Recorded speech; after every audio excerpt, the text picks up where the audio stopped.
A Russian officer passed away. Before he passed away, he sent over a manuscript of what he was working on in the Russian military to his daughter's son. Apparently, he was working on UFOs.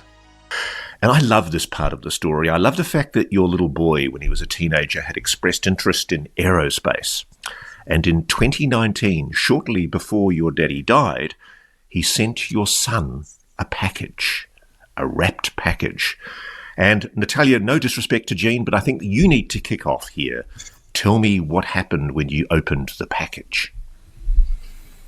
To be honest with you, I was petrified and mesmerized at the same time.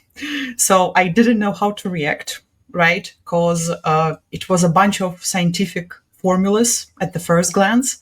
But when actually I started to pay close attention, I figured out it's not only formulas, it's lots of drawings. And also when I looked at that more attentively, it looked like flying saucers engineering. Now, what did you know of your dad's work as a young girl? All I remember was that when he used to take me to his work, as I mentioned, he used to be a plumber and he used to have multiple sites where he did this work. I remember him having a briefcase, and I remember him always, whenever he had a free minute, he used to work on these materials. But back then I didn't know what kind of materials they were. And what also was amazing that he never used any encyclopedias, he never used any books. It was literally going by memory and just writing whatever came to his mind. Okay, I wanted to play you the beginning of that part for you just so you could get an introduction as to who Natalia is and how she plays a role in this whole UFO back engineering process of what's going on here, okay? Now, so next clip here I want to set up for you. Here in that paperwork, in that document that was provided to Natalia's son, there's a portion of it where it talks about how UFOs work. Check this out. But let's deal with some specifics. For example, in the Chernobyl manuscript, Engineering Infinity, that you've put into the book called Engineering Infinity, there's a system blueprint for a pulsed reactor which has MHD, which I presume is a magneto-hydrodynamic drive. Is that correct? Correct. Mm-hmm. And what's a MEG takeoff solenoid arrays? What's a MEG, MEG? I believe that's magnetic. Yeah, if we're talking about Solaroid arrays, then it's the magnetic aspect of that. Energy generator or something? Right. So the craft he describes basically operates. It manipulates and then creates its own field to live and operate in by manipulating gravity and magnetism of the planets, the bodies that it's operating in. Correct. There is, I think, the whole section which actually described the different gravitational parameters of different planets. Right. This is why we found out probably how it is connected. Right. So it creates these fields. Within the craft itself, it uses a solenoid array. Mm-hmm. That solenoid array is powered by electricity that is generated through a compact thermonuclear system that converts heavy water, deuterium to plasma to create the electricity, to power the solenoids, to create the magnetic fields. And remember, neither of our physicists. And I am not full scientific disclosure, if you haven't guessed by now. I used to have a physics back in the university, but that was not that much to understand all that. But Jean did a phenomenal job. No worries. But the thing that I find fascinating is you've also, Jean, gone in and looked at Russian patents. And there are patents which disclose buildable magneto-hydrodynamic power takeoff plans, plasma propulsion modules, field thrust, and there's even some patents that talk about an integrated vehicle with MHD, magnetohydrodynamics. So essentially the propulsion system you believe is this plasma magnetohydrodynamics that Valerij was exploring, which is also reflected in the patents that you've discovered from that era. So that's very interesting. So it does sound like there are some things being worked on the DL, and this stuff is starting to come forward now. There's some more interesting stuff in here. I want you to hear George Knapp's going to be brought into this conversation and how some of this paperwork that Natalia's dad had brought forward to her son and now has been made public they were trying to get this over to George Knapp. We're going to talk about that here in a second.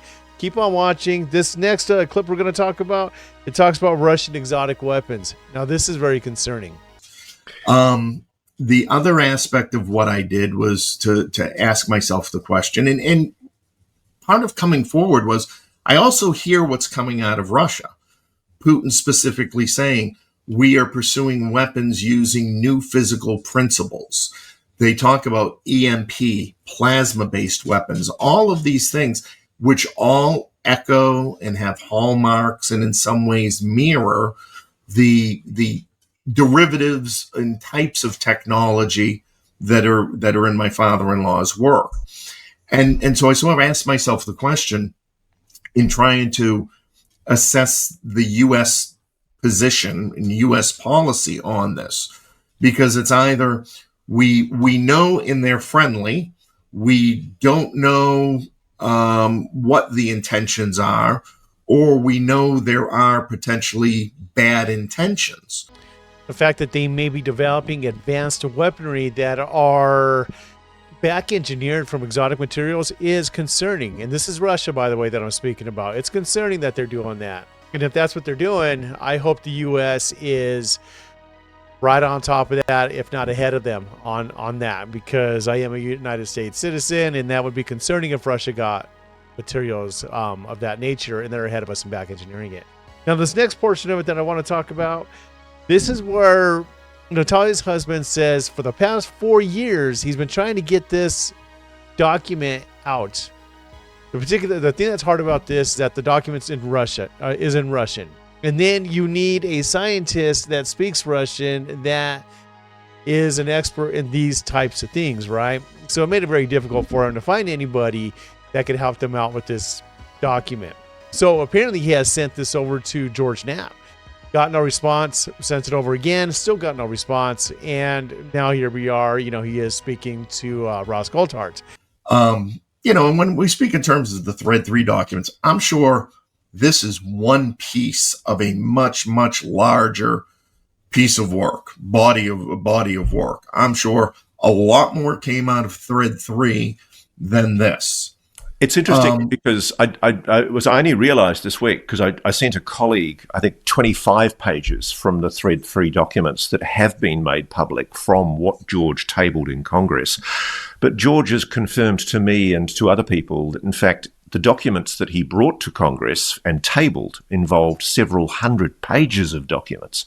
And at the moment, not all of those pages have been tabled before Congress, which I find concerning and fascinating. I mean, George obviously tabled them with the intention of making them public.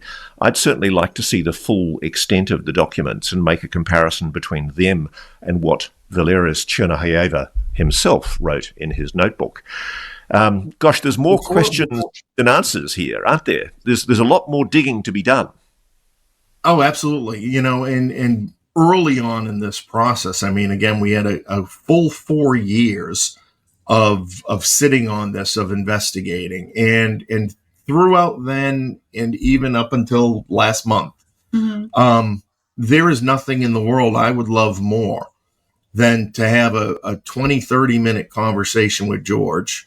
I know he has the documents. I've sent them to him several times.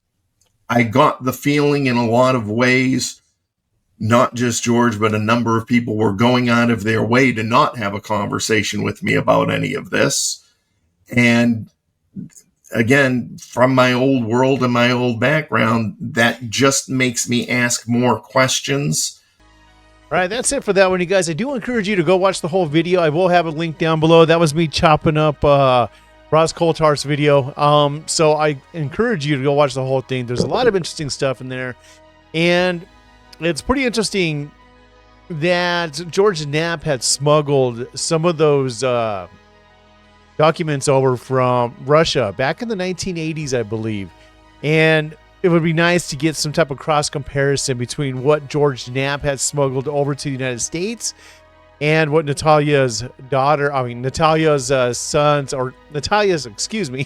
Natalia's father was working on, you know, when he was working for the Russian military. So it'd be interesting to kind of cross-reference those, but apparently George Knapp had no interest in reaching out. Anyways, you guys, I hope you enjoyed the video. You guys like and subscribe if you could for me, please. I'd appreciate it. And I'll catch you in the next one. Peace out.